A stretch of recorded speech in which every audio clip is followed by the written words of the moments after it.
She still suspects nothing. Good. We must be careful. She won't find out. She still suspects nothing, a voice whispered as the wife lay still, pretending to sleep. The laughter around her continued, but her heartbeat changed. In one quiet moment, the celebration turned into the beginning of a terrible betrayal. Hello, beautiful people, welcome back. If you enjoy our stories, please subscribe and leave a like. It means everything to us. Please share this video with someone you care about and switch on post notifications so you won't miss any future videos. Also, comment where you're watching from. Thank you for always supporting. Now, relax and let's begin. Ruth Daniels noticed the change first in the silence. Tony still came home every evening, still dropped his keys into the ceramic bowl by the door, still kissed her forehead sometimes, but none of it felt like the man she had married. His laughter had become shorter. His eyes no longer searched for hers when he entered a room. Even when he sat beside her on the couch, it felt as though something invisible stood between them. One evening, while serving him dinner, Ruth smiled softly and asked, "Was work that stressful today?" Tony forced a tired smile and said, "Just a long day, Ruth, that's all." But she knew it was not all. That night, Ruth lay awake beside him, listening to the slow rise and fall of his breathing. She tried to convince herself that pressure had changed him, not betrayal. Stephen's illness had shaken the Daniels family, and the whispers about the family business losing money had grown louder in recent months. Ruth folded her hands over her chest and stared into the darkness, telling herself that marriages pass through seasons of distance. She wanted to believe that. She needed to believe it. Yet somewhere deep inside her, beneath reason and loyalty, a quiet unease settled into her heart and refused to leave. Carol Mensah remained everything a best friend should have been on the surface. She visited Ruth with pastries, asked thoughtful questions, and sat with her for hours when the house felt too quiet. "You overthink things when you're worried," Carol said gently one afternoon, handing Ruth a cup of tea. "Tony loves you. Men just become strange when family problems weigh on them." Ruth sighed and leaned back into the chair. "I know. I keep telling myself that. But sometimes he looks at me like he's somewhere else." Carol reached across the table and squeezed her hand, her face full of sympathy that looked almost sacred. Yet behind that softness, Carol was watching. She saw how Ruth still defended Tony even through pain. She saw how quickly guilt made Ruth blame herself. Every tiny crack in the marriage became something Carol studied with disturbing patience. When Ruth left the room to answer a phone call, Carol's expression changed. She looked around the home Ruth had built with the hunger of someone imagining herself in it. Inwardly, she told herself that life had never been fair. Ruth had been given love too easily. If that life now began slipping out of Ruth's hands, perhaps it was only because fate had finally decided to correct itself. Tony spent more evenings at his parents' house, where the air had become thick with worry. Stephen Daniels, once a proud man with a commanding voice and a pressed shirt every morning, now moved with the slow heaviness of someone crushed by invisible stones. Papers were stacked on the dining table. Unanswered calls flashed on Miriam's phone. No one spoke directly, but tension seemed to live inside the walls. "How bad is it?" Tony finally asked one evening, his voice sharper than usual. Stephen rubbed both palms over his face before answering. "Bad enough that I can no longer pretend this is temporary." Miriam lowered her gaze and said nothing. It was that same night Tony learned how deeply his family had fallen. The money borrowed during Stephen's illness had not come from a bank, as he had once assumed, but from Jeff Mensah, a man whose help always came with a hidden blade. The debt had multiplied through penalties, delayed promises, and documents Stephen had signed when fear clouded his mind. "Why didn't you tell me?" Tony demanded. Stephen's voice cracked. "Because I thought I would fix it before it reached you." But it had reached him now. It had reached all of them. And for the first time, Tony felt the cold truth closing around his life.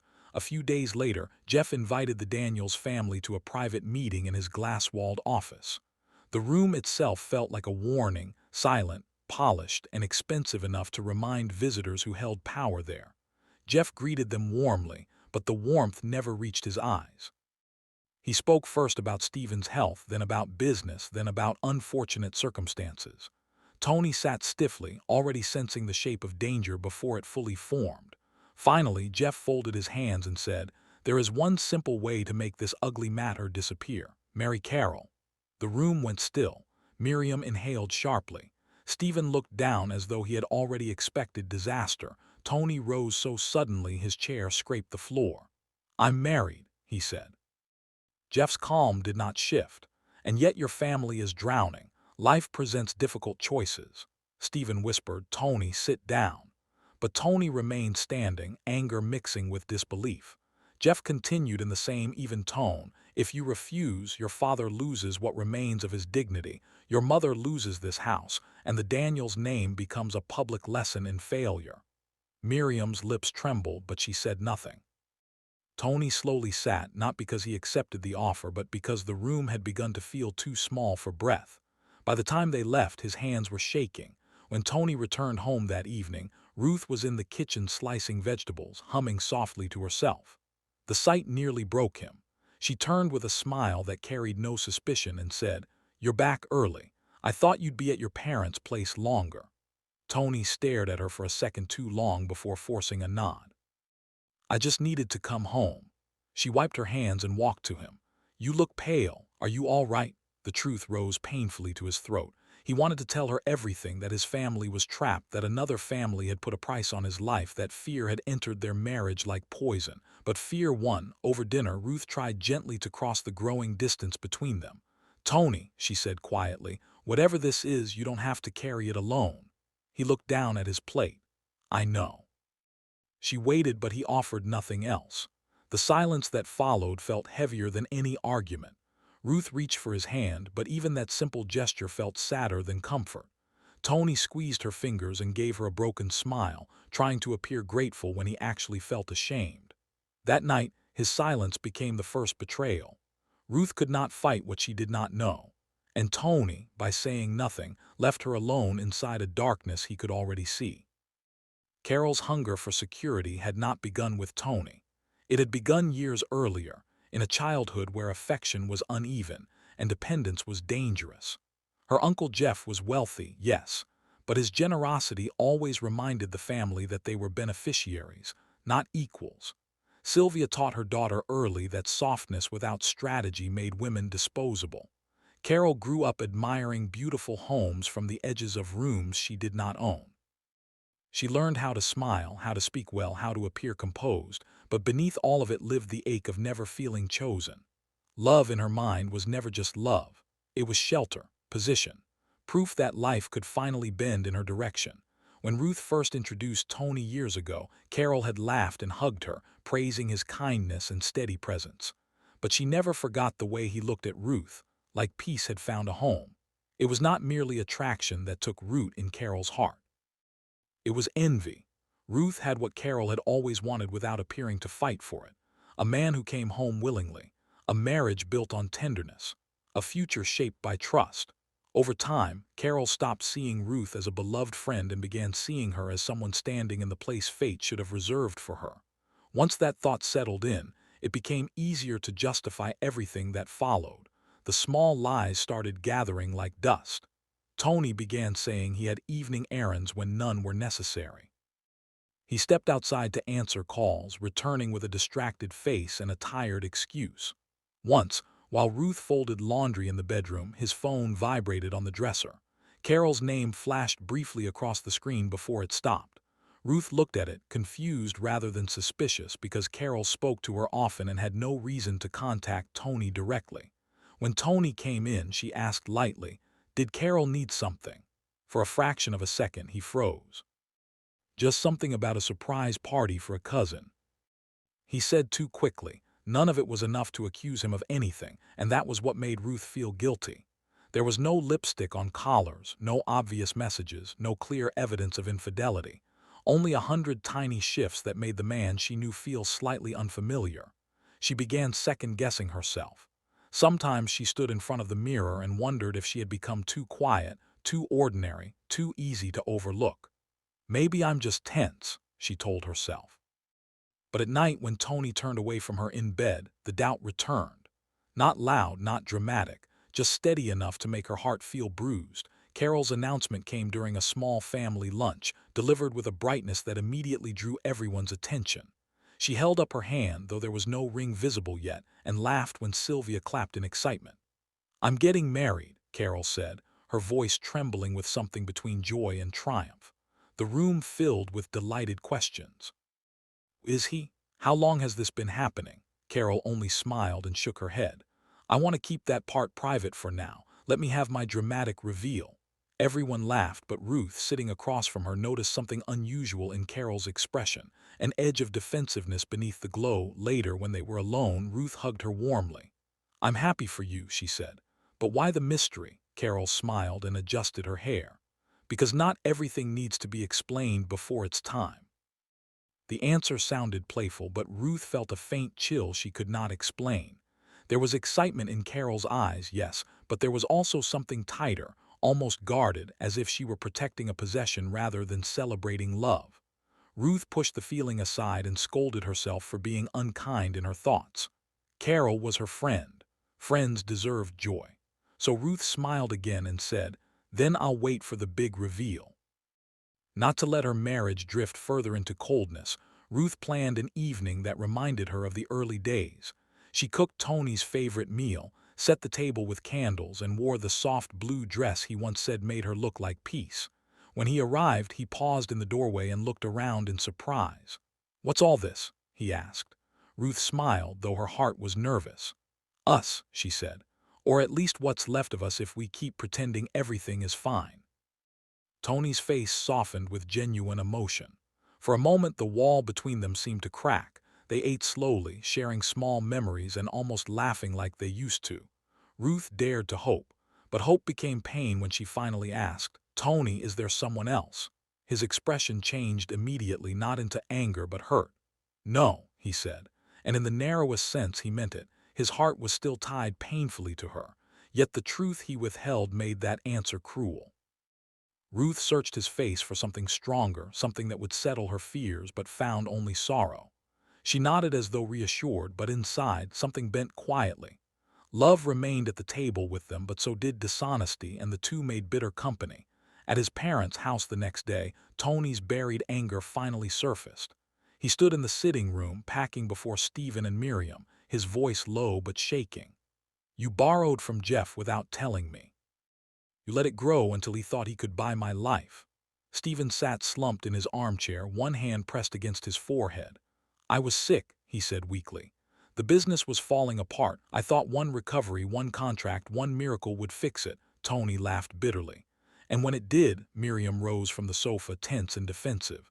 "Enough, shouting will not save us now." That only deepened Tony's despair. "Save us," he repeated. "What about Ruth? Does she not matter in this family?" Miriam's expression hardened with the exhaustion of someone clinging to pride through disaster. "Ruth matters, but survival matters too." Stephen broke down then, his voice cracking with shame. "I never meant for it to reach this point." Tony stared at his parents and saw, perhaps for the first time, how fear had already changed them. They spoke of protection, reputation, and necessity, but not of the woman whose marriage they were prepared to break. In that moment, Tony understood something terrible. His family might sacrifice his love if it meant hiding their own disgrace. Carol threw herself into wedding preparations with almost feverish energy. Fabric samples, floral designs, venue brochures, cake tastings. Everything became urgent, as though the speed itself could drown out the truth beneath it. Ruth, unaware of the real nature of the celebration, helped with guest lists and decoration ideas. One afternoon, the two women sat on the floor surrounded by invitation cards. "Gold trim or ivory?" Carol asked. Ruth held both up thoughtfully. "Ivory, it feels softer," Carol smiled. "You always choose elegance over noise." Ruth laughed gently. "Maybe because noise fades quickly." For a second, something flickered in Carol's eyes, almost like guilt, then disappeared. When Ruth left that evening, Carol remained seated among the wedding materials, staring at the door long after it closed. There were moments when conscience pushed against her chest hard enough to hurt. Ruth's trust was not theatrical. It was real, and that made the betrayal uglier. Still, Carol silenced the discomfort with the same story she had been telling herself for months. If life had been fair, Tony would never have belonged to Ruth in the first place. Ruth was too soft, too unguarded, too certain that love alone could hold a man. Carol convinced herself that strength, not innocence, determined who deserved to keep what they wanted. That lie helped her continue. Sylvia did not believe in wasting opportunity on guilt. One evening, while Carol sat at her dressing table, staring at her own reflection with troubled eyes, Sylvia stepped into the room and closed the door behind her. "Do not start this nonsense now," she said, reading her daughter's face too easily. Carol turned. "Sometimes I think maybe we've gone too far." Sylvia's laugh was dry. "Too far for what? Security, marriage, a future?" Carol lowered her gaze. "Ruth trusts me." Sylvia moved closer and placed a firm hand on her shoulder. "Trust does not feed you. Sentiment does not protect you." Her words settled heavily in the room. Sylvia reminded Carol of every humiliation their family had quietly endured under wealthier relatives, every time they had been tolerated rather than embraced, every year Carol had waited for a stable life that never arrived. "This chance will not come twice," Sylvia said, "and if you throw it away because another woman might cry, then you deserve the life that follows." In Sylvia's mind, Ruth's pain was regrettable but irrelevant. What mattered was securing a future before it slipped elsewhere. Under her mother's hard logic, Carol's remaining hesitation shrank. What had begun as desire now hardened into determination. Ruth was no longer a friend in her thoughts, only an obstacle. Tony met Carol in a quiet restaurant on the far side of town, chosen deliberately so no familiar faces would see them. He arrived looking exhausted, his shirt wrinkled, his eyes shadowed from nights without rest.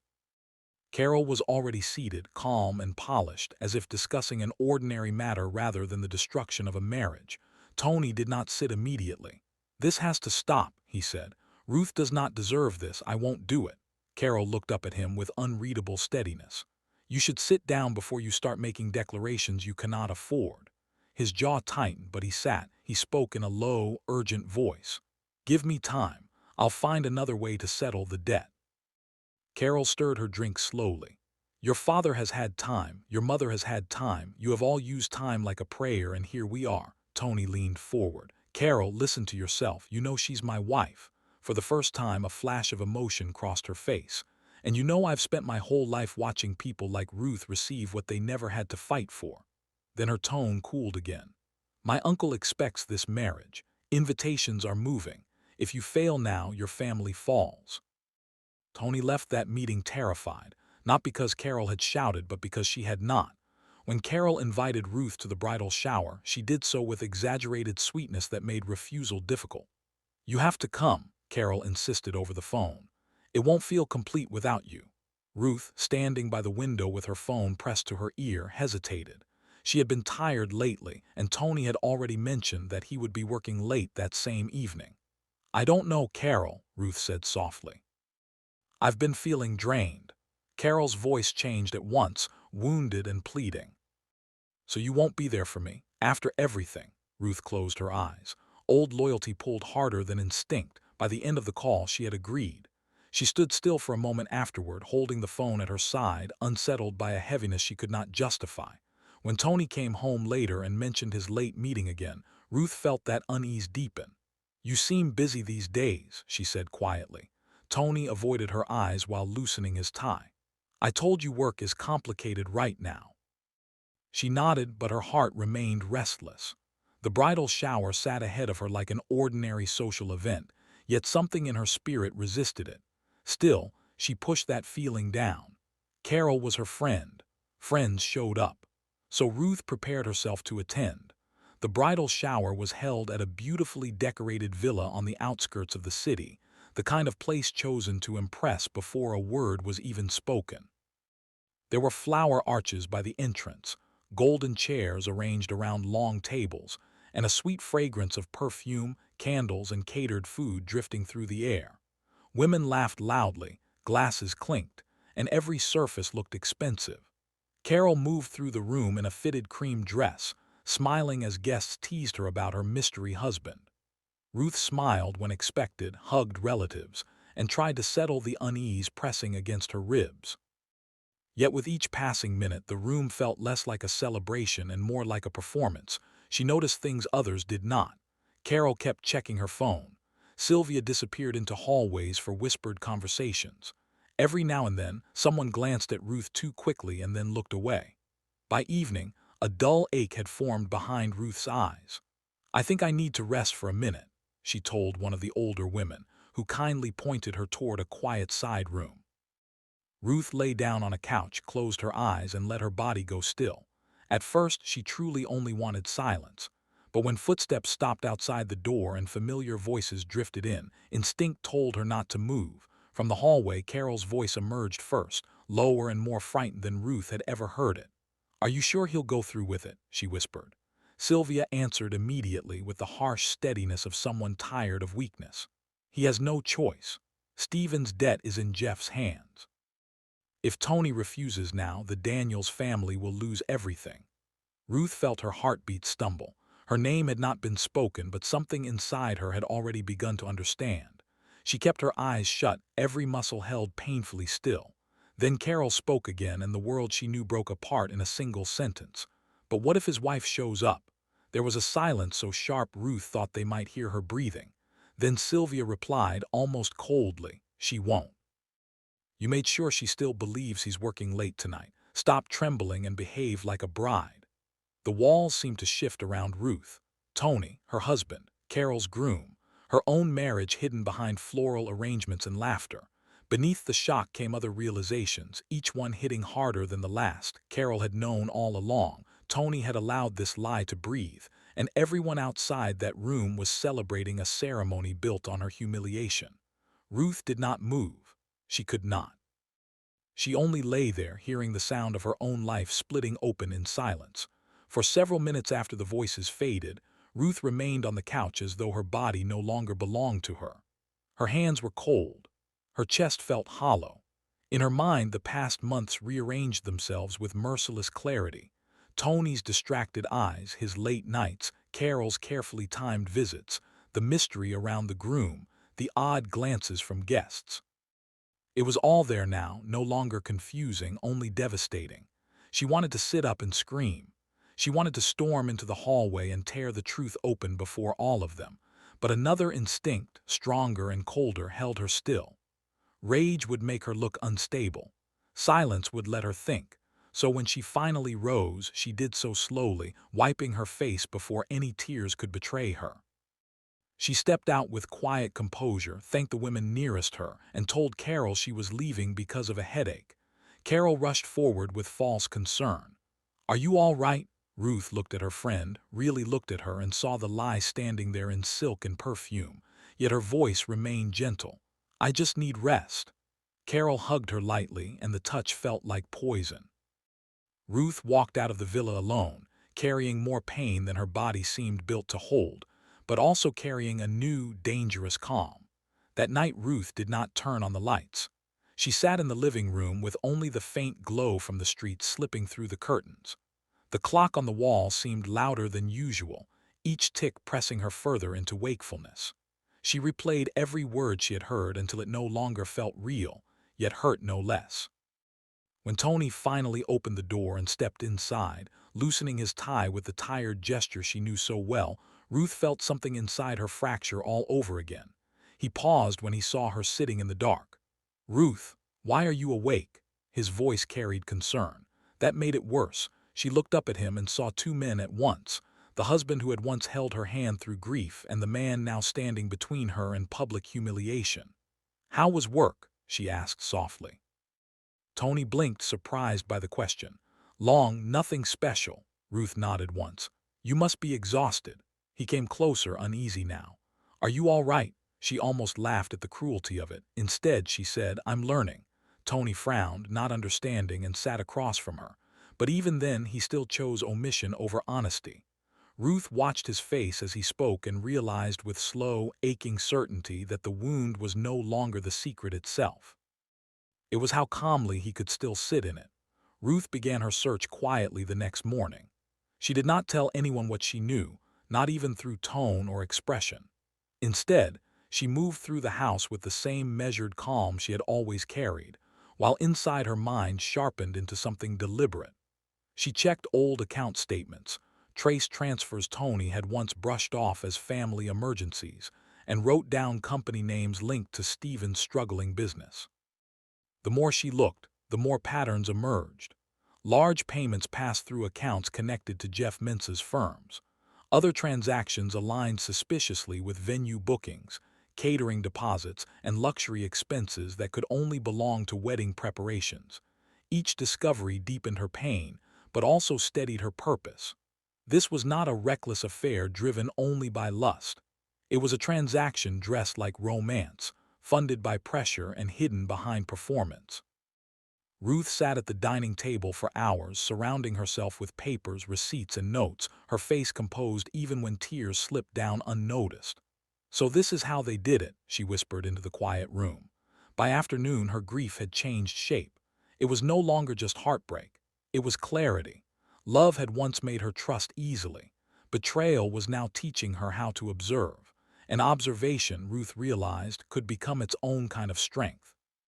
A few days later, Ruth visited Stephen Daniels under the pretense of concern. Miriam was out running errands, and the house felt unusually still. Stephen sat by the window with a blanket over his knees, looking older than Ruth had ever seen him. She placed a small container of soup on the table beside him and said gently, "I thought you might need something warm." He thanked her, but his eyes could not rest fully on her face. Ruth took the chair opposite him and spoke carefully. "You've seemed troubled lately. Tony, too." Stephen's fingers tightened around the armrest. "Sometimes trouble enters a house quietly," he murmured, "and by the time you recognize it, too much has already been damaged." Ruth held his gaze a moment longer. "Damaged by who?" she asked. Stephen swallowed hard. The shame in his face was answer enough even before he spoke. "By fear, by pride, by bad decisions that spread like fire." He did not confess outright, but he did something almost more painful. He sounded like a man who knew exactly what had been done and believed himself too weak to stop it. Ruth rose to leave, her chest aching with a new kind of sorrow. Stephen was guilty, yes, but he was also broken by that guilt. Yet his remorse could not erase the truth that he had remained silent while she was led toward humiliation. Ruth's next conversation with Miriam carried a different kind of pain. Unlike Stephen, Miriam still wore control like armor. They met in the sitting room after lunch, where sunlight fell sharply through the curtains and made every expression easier to read. Ruth stirred her tea slowly and asked, "Has Tony told you why he's been so distant?" Miriam smiled too quickly. "Marriage has difficult seasons. A wise woman does not panic at every change." Ruth looked at her steadily. "And a wise mother," Miriam's hand paused against her cup. "A wise mother understands that family survival sometimes demands uncomfortable sacrifices." The words were smooth, but they revealed everything. Ruth's throat tightened. "Sacrifices," she repeated quietly. Miriam lifted her chin. "You are a woman, Ruth. You should know life is rarely kind to us. Sometimes endurance is the only dignity left." Ruth understood then that Miriam had already made peace with her betrayal by naming it something noble. That realization stirred a colder anger in her than shouting ever could. She set her teacup down with care and stood.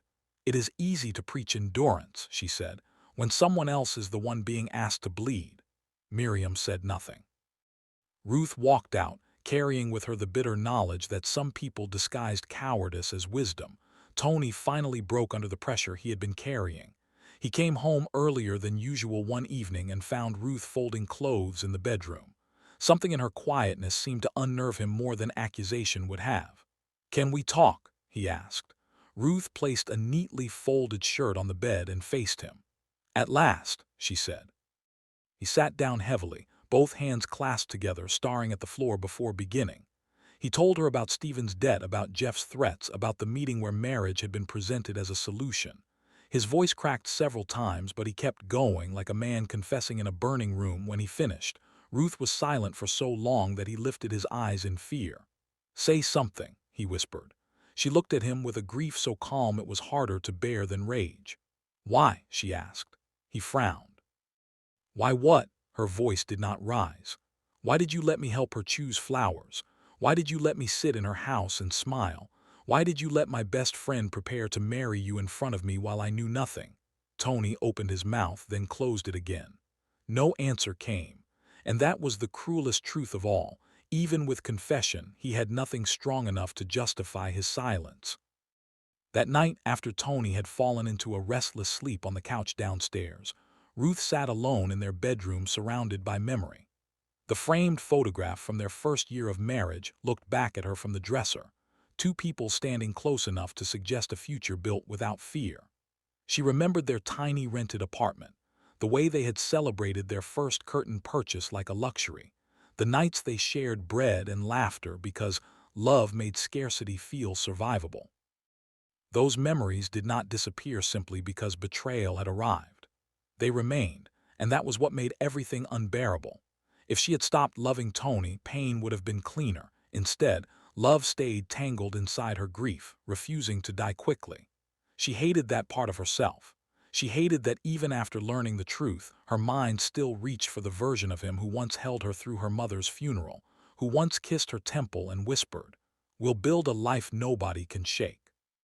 Ruth pressed both palms over her face and wept silently, ashamed not of her pain, but of how love could survive inside humiliation. By dawn, she understood something bitter and profound. Heartbreak is not hardest when love ends. It is hardest when love remains but no longer has a safe place to live. Carol sensed Tony slipping away emotionally, and the awareness sharpened her desperation.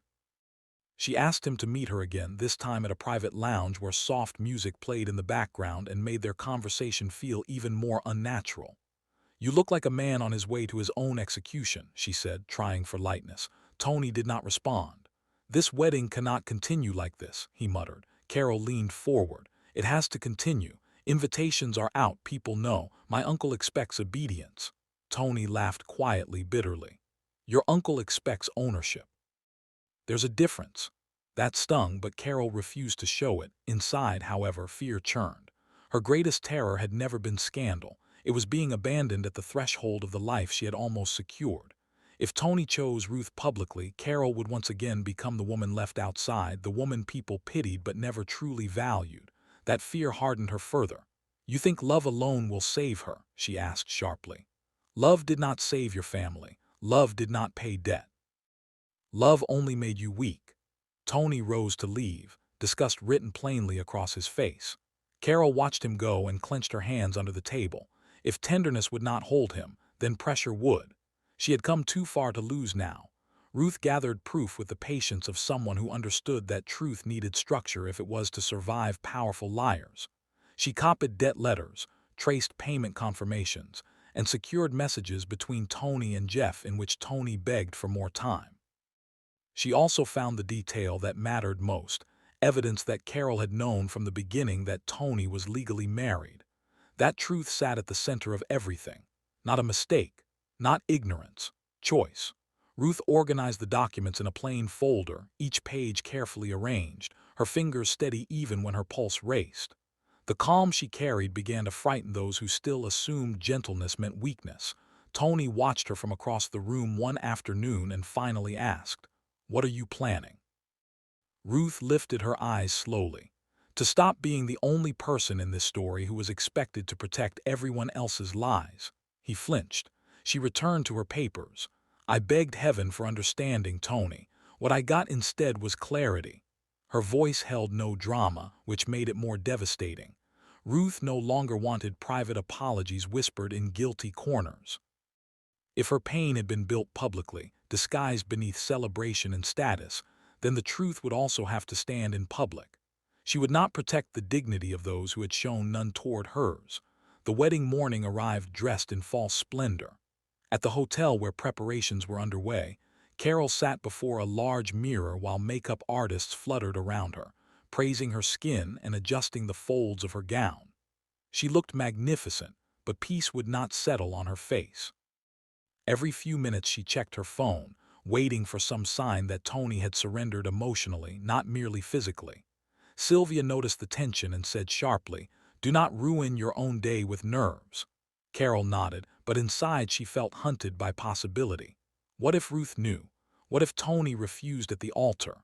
What if victory, so close now, dissolved in front of everyone elsewhere? Ruth prepared in quiet simplicity. She chose not a dramatic outfit but one of clean elegance, something dignified enough to honor herself, not impress a crowd. She stood before her mirror fastening her earrings with steady hands while her reflection revealed a woman changed by pain.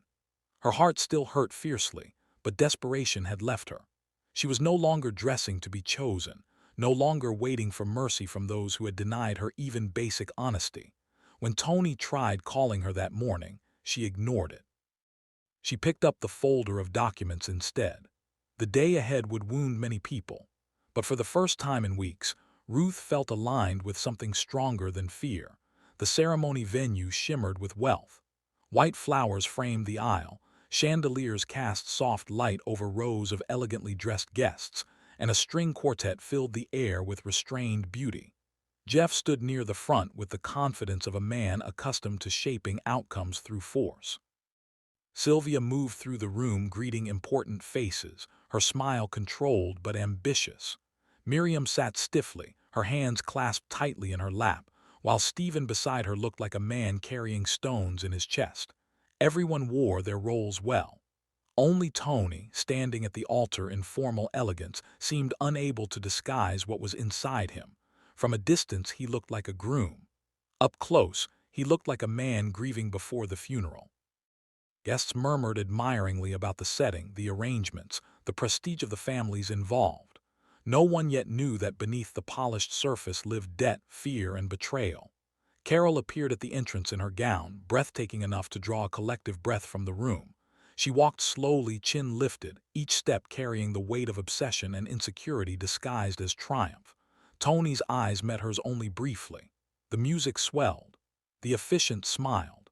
And beneath all that carefully curated beauty, dread moved quietly toward its appointed moment.